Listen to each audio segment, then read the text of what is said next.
This week on Inside the Issues, Thomas Weiss on the responsibility to protect. Hello and welcome to this week's edition of Inside the Issues, a CG online podcast.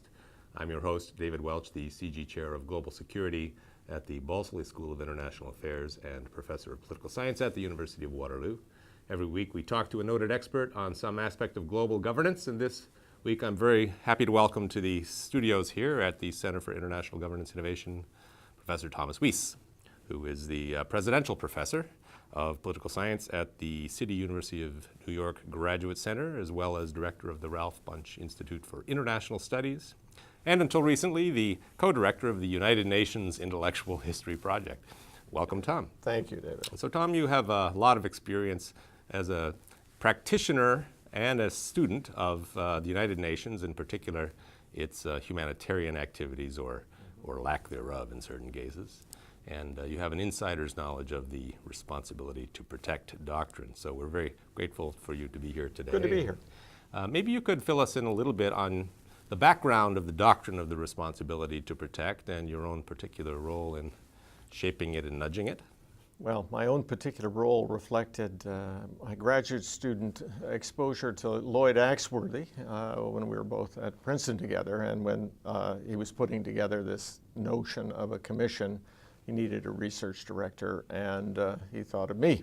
And I said yes, and that was a wild ride because the commission itself, unlike other commissions that functioned for 3 or 4 years, this was a forced pace march of not much over a year. The first meeting took place in November of 2000, and the report itself was published in December of 2001.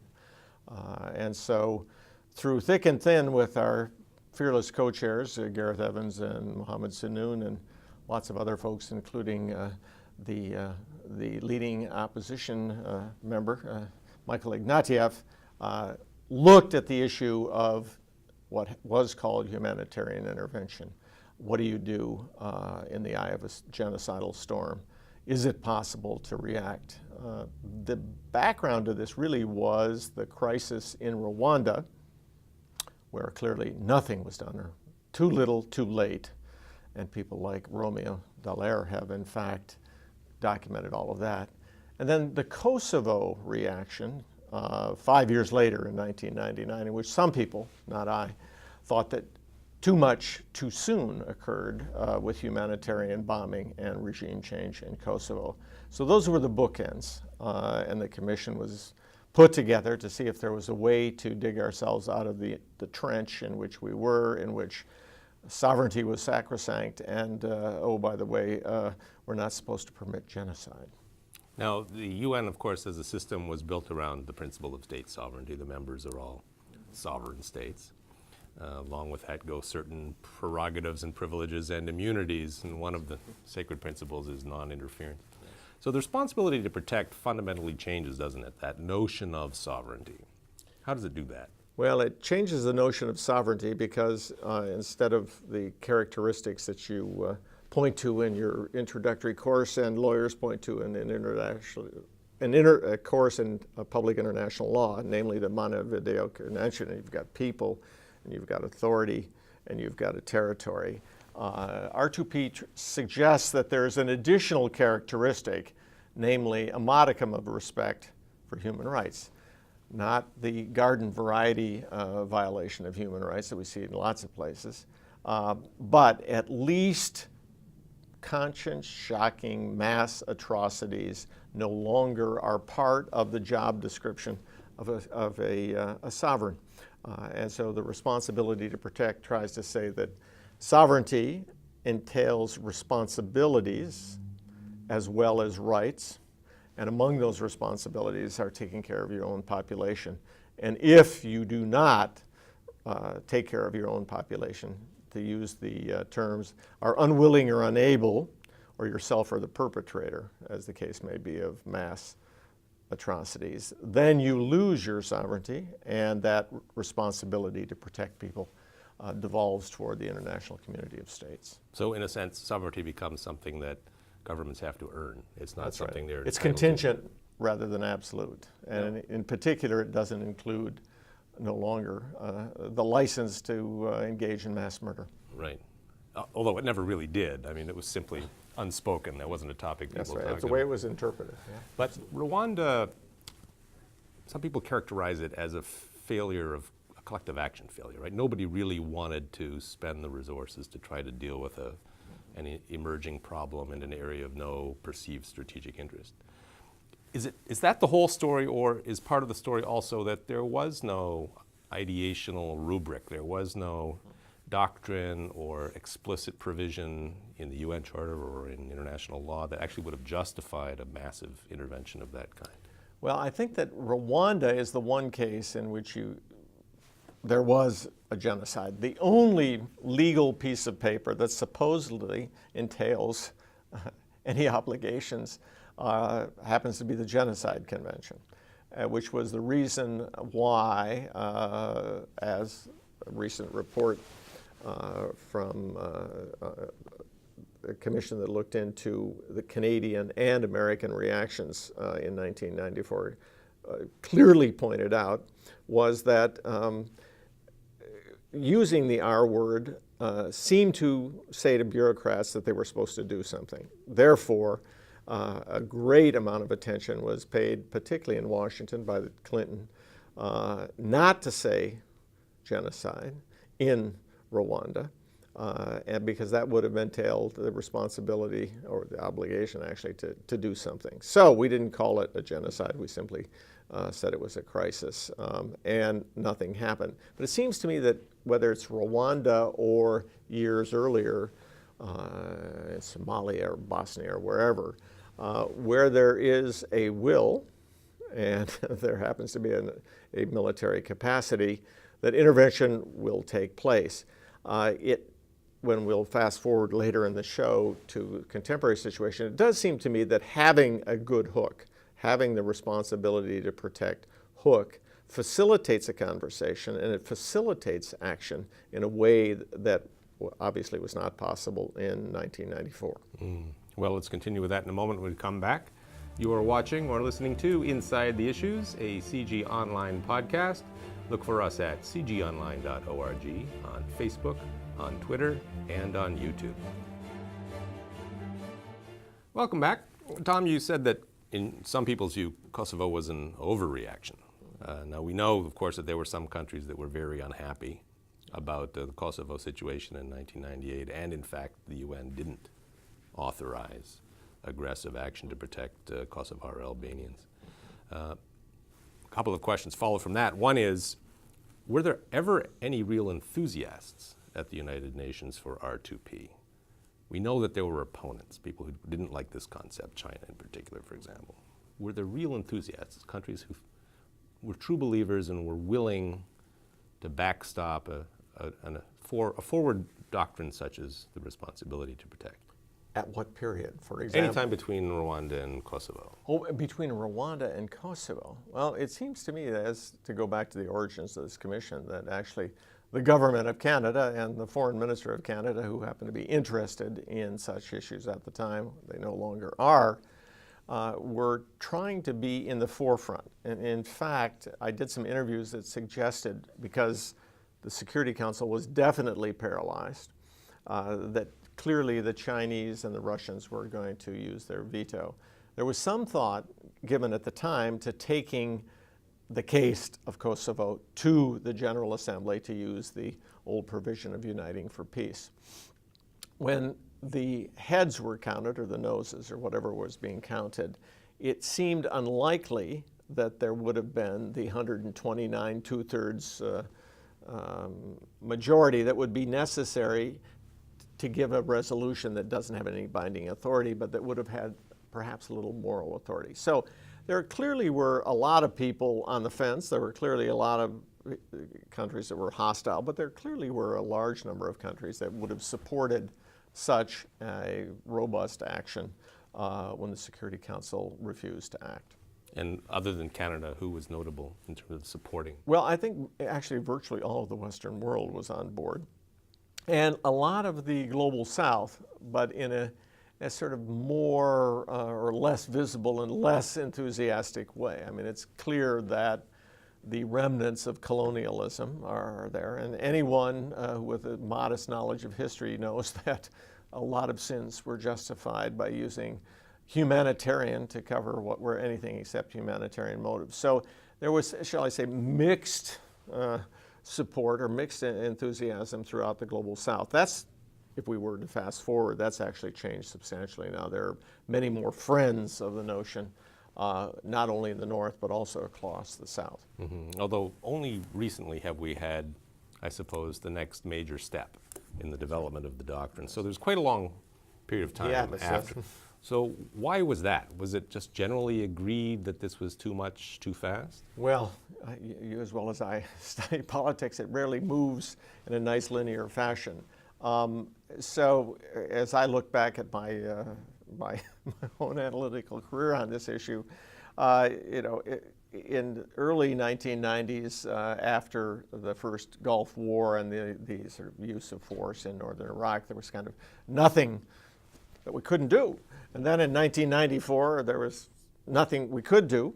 And then in 1999, nothing we did do anyway. Yes, in 1999, once again, the sky was the limit with Kosovo and East Timor.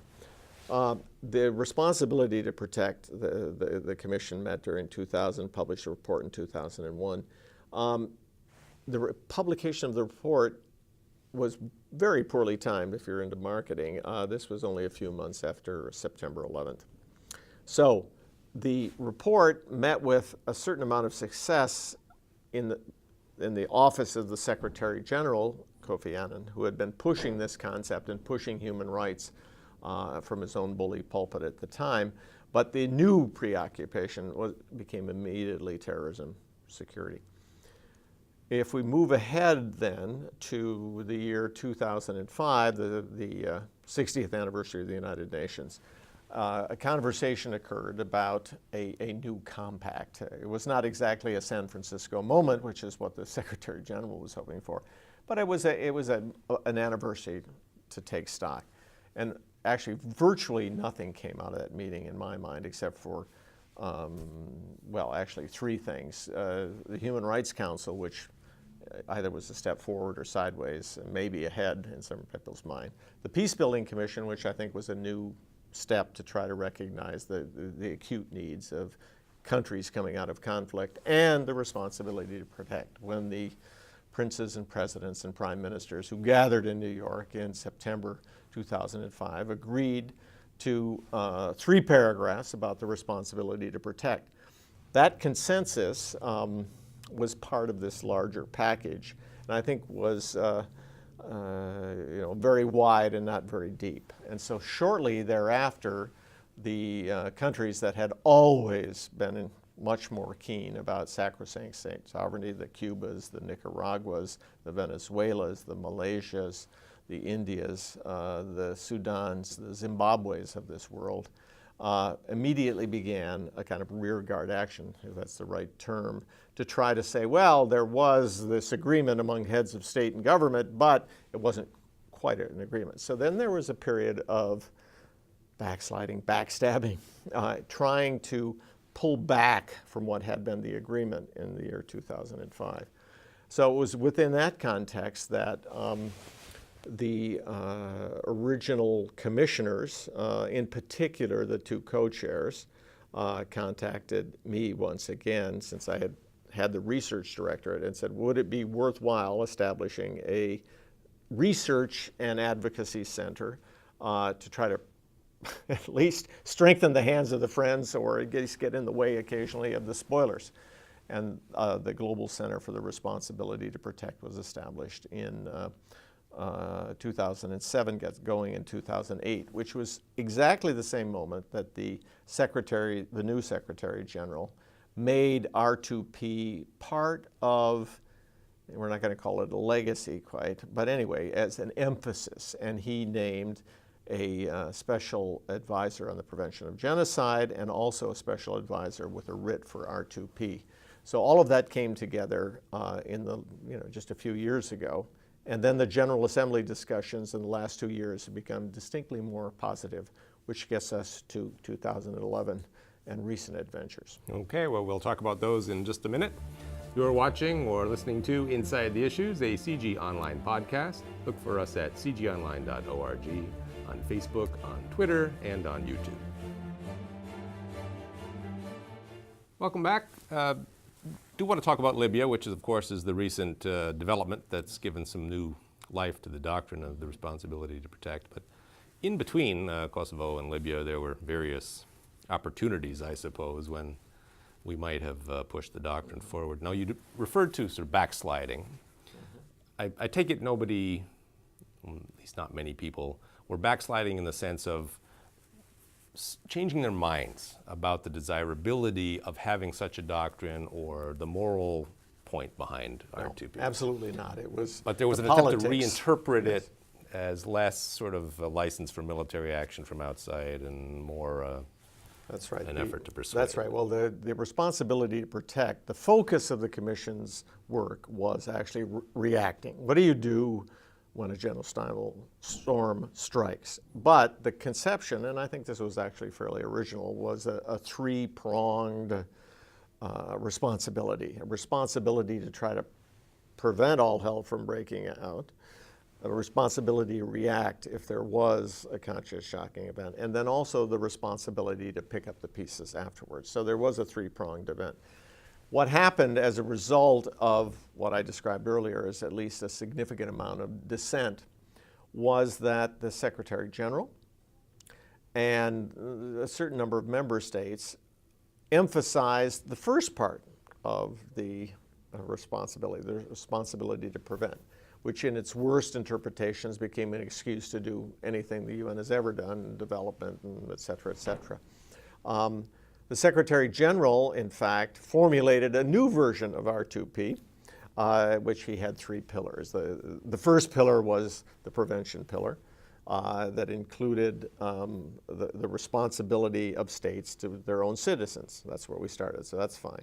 The second was the second pillar was that these states, however weak or feeble, needed to have their capacities built to take care of their own citizens or protect them when they could. And then the third pillar, which was actually an excuse not to talk about military intervention, included military intervention. And then his conception actually left aside post-conflict peace building. But we never got around to discussing the third pillar, which was always the most controversial. The other two almost anyone could agree to. And so the emphasis was placed there for a couple of years. And so it was the politics of trying to navigate the spoilers, as I would say, in the global south. And rather than confronting them and saying, we got to do something in Darfur, we got to do something in the DRC. We can't allow Comrade Bob Mugabe to run amok in Zimbabwe. The idea was, well, let's emphasize the others and not push the robust, the hard end of the stick, shall we say, of R2P. Which is ironic in part because the new African Union Charter actually, in a sense, included R2P. It gave the members the right to intervene in each other's internal affairs for exactly That's right. that purpose. African politics is oftentimes hard to generalize about, and what is said in New York or Addis Ababa oftentimes varies. But you're absolutely correct. The Article 4H of the Constitution, it's called the Constitutive Act of the African Union, in fact, has the most bullish language that exists on other states coming to the rescue of strangers in the face of grave mass atrocities. However, that African Union rhetoric has never been used in a specific action. And so meanwhile, we had the UN's steady rhetoric, but sliding toward prevention, the African Union's bullish rhetoric with no action, and the outcome was ongoing crises here, there, and elsewhere with absolutely or very little outside intervention. So fast forward to February 26th, 2011. Here we are. Resolution 1970, yes. And then less than a month later, Resolution 1973. What explains this sudden jump forward? Well, I actually think the existence of what we called earlier the hook, the ready-made framework of the responsibility to protect made the conversation about acting in Libya easier.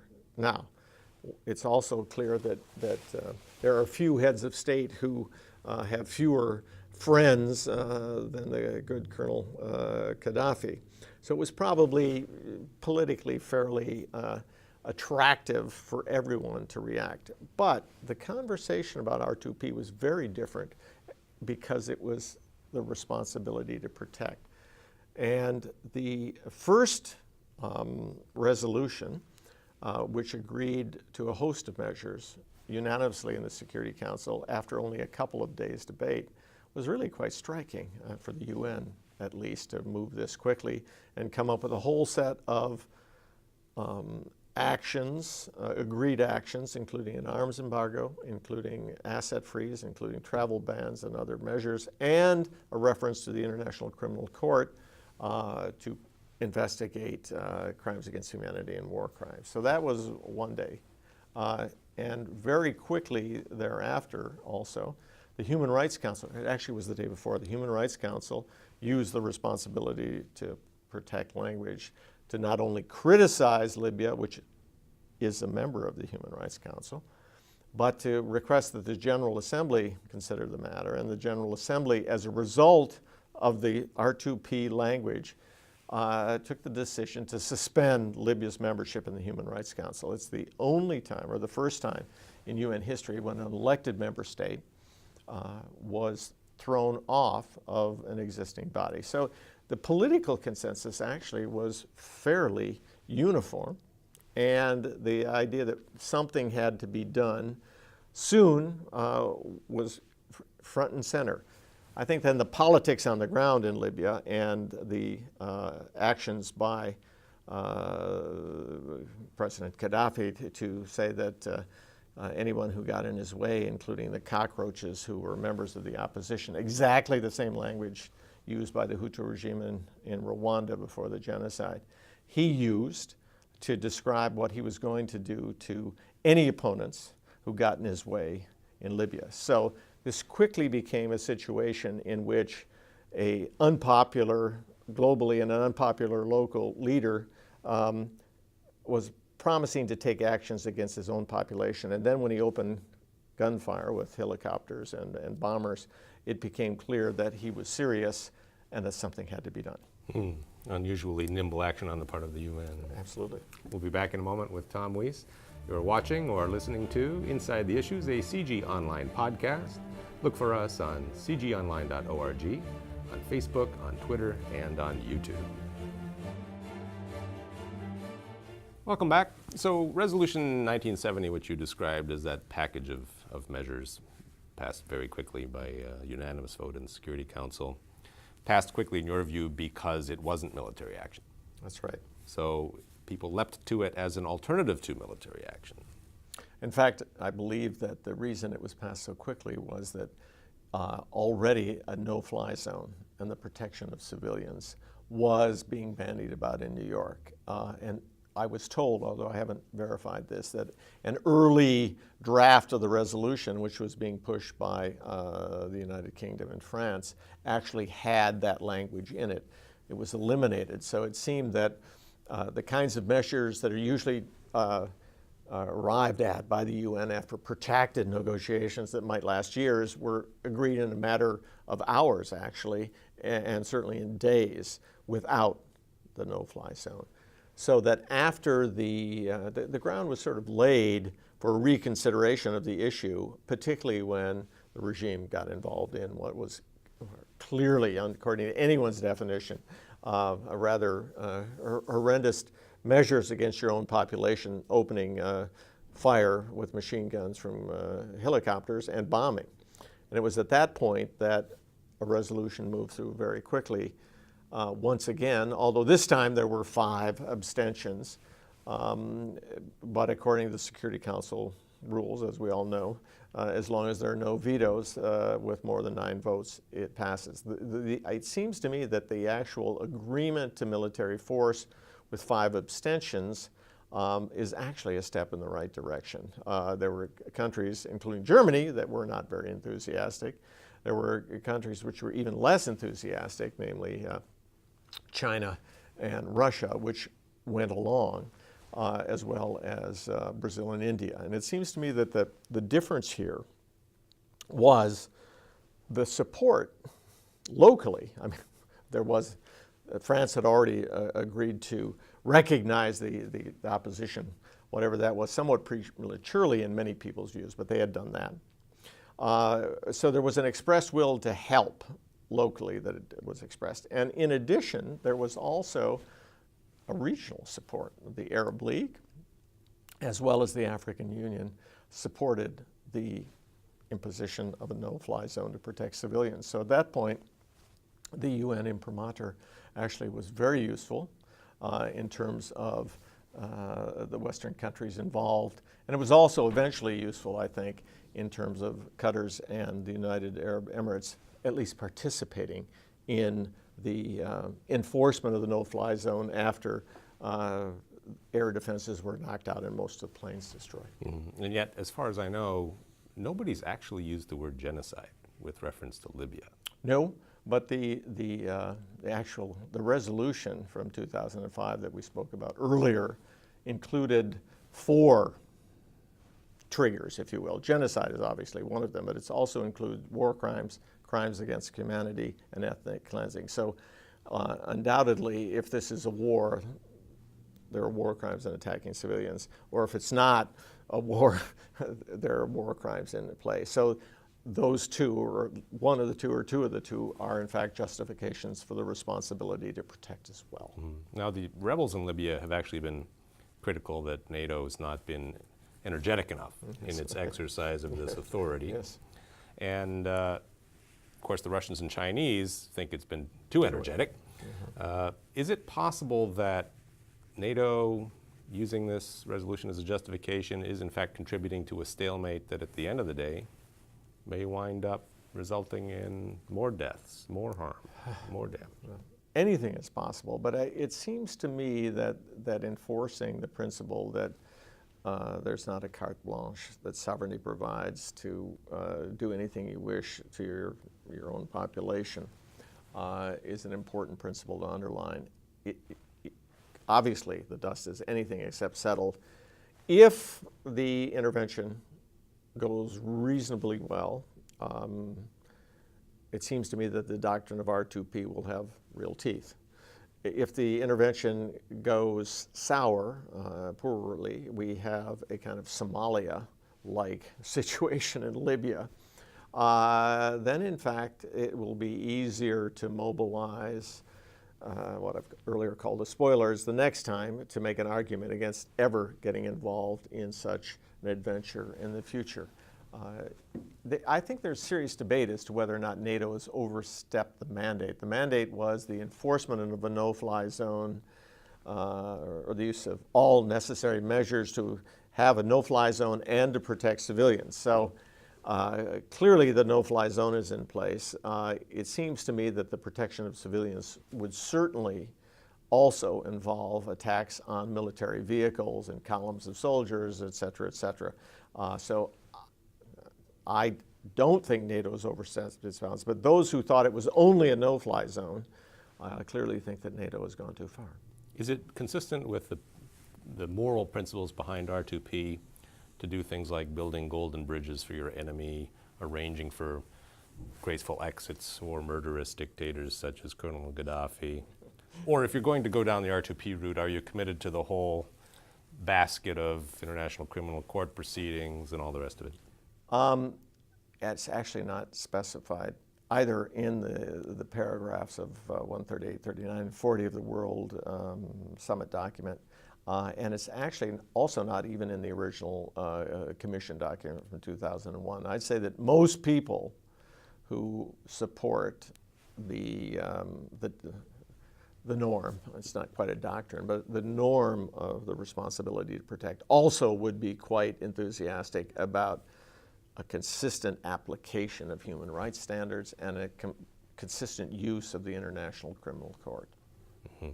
And do you think the United Nations is always going to be willing to delegate this kind of action to regional players such as NATO, or I Or is think this it's something the only choice. The United Nations has no independent military capacity of serious war fighting.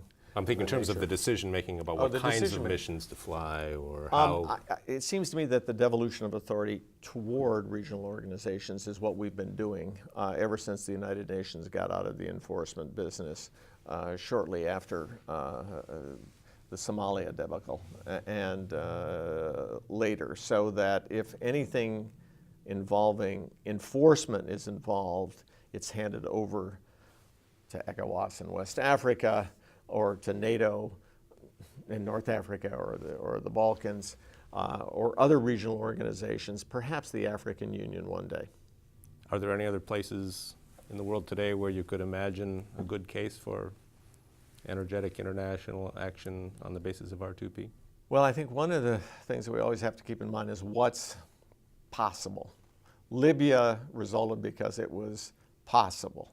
It seems to me that a country like the Sudan with extraordinarily long lines of supply, huge area, sparsely populated, is not an ideal candidate, nor is the Democratic Republic of Congo, because the same questions, even though they're, I'd say, ideal candidates for the operationalization of R2P. So much hinges on how well Libya turns out for the doctrine.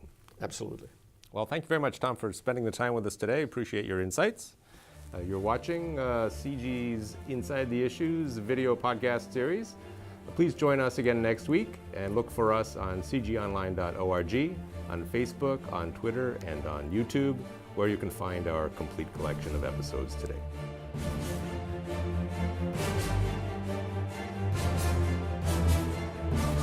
Together to see if there was a way to dig ourselves out of the trench in which we were, in which sovereignty was sacrosanct, and, oh, by the way, we're not supposed to permit genocide. Now, the UN, of course, as a system, was built around the principle of state sovereignty. The members are all sovereign states. Along with that go certain prerogatives and privileges and immunities, and one of the sacred principles is non-interference. So the responsibility to protect fundamentally changes, doesn't it? That notion of sovereignty. How does it do that? Well, it changes the notion of sovereignty because instead of the characteristics that you point to in your introductory course and lawyers point to in a course in public international law, namely the Montevideo Convention, and you've got people, and you've got authority, and you've got a territory. R2P suggests that there's an additional characteristic, namely a modicum of respect for human rights. Not the garden variety violation of human rights that we see in lots of places, but at least conscience-shocking mass atrocities no longer are part of the job description of a sovereign. And so the responsibility to protect tries to say that sovereignty entails responsibilities as well as rights, and among those responsibilities are taking care of your own population. And if you do not take care of your own population, to use the terms, are unwilling or unable, or yourself are the perpetrator, as the case may be, of mass atrocities, then you lose your sovereignty, and that responsibility to protect people devolves toward the international community of states. So in a sense, sovereignty becomes something that governments have to earn. It's not That's something right. they're It's entitled contingent rather than absolute. And in particular, it doesn't include no longer the license to engage in mass murder. to. Right. Although it never really did. I mean, it was simply unspoken. There wasn't a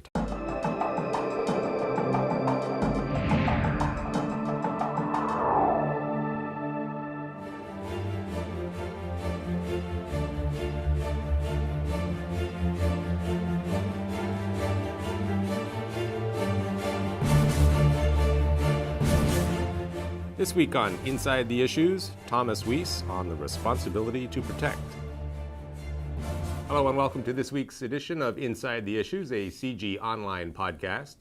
I'm your host, David Welch, the CG Chair of Global Security at the Balsley School of International Affairs and Professor of Political Science at the University of Waterloo. Every week we talk to a noted expert on some aspect of global governance, and this week I'm very happy to welcome to the studios here at the Center for International Governance Innovation Professor Thomas Weiss, who is the presidential professor of political science at the City University of New York Graduate Center, as well as director of the Ralph Bunche Institute for International Studies, and until recently, the co-director of the United Nations Intellectual History Project. The first meeting took place in November of 2000, and the report itself was published in December of 2001. And so, through thick and thin with our fearless co-chairs, Gareth Evans and Mohammed Sinoon, and lots of other folks, including the leading opposition member, Michael Ignatieff, looked at the issue of what was called humanitarian intervention. What do you do in the eye of a genocidal storm? Is it possible to react? The background to this really was the crisis in Rwanda, where clearly nothing was done, or too little, too late. And people like Romeo Dallaire have in fact documented all of that.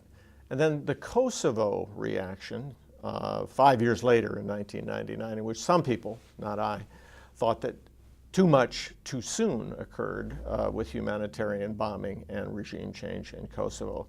So those were the bookends, and the commission was put together.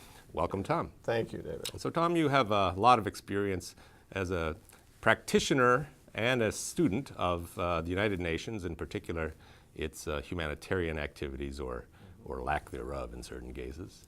And you have an insider's knowledge of the responsibility to protect doctrine. So we're very grateful for you to be here today. Good to be here.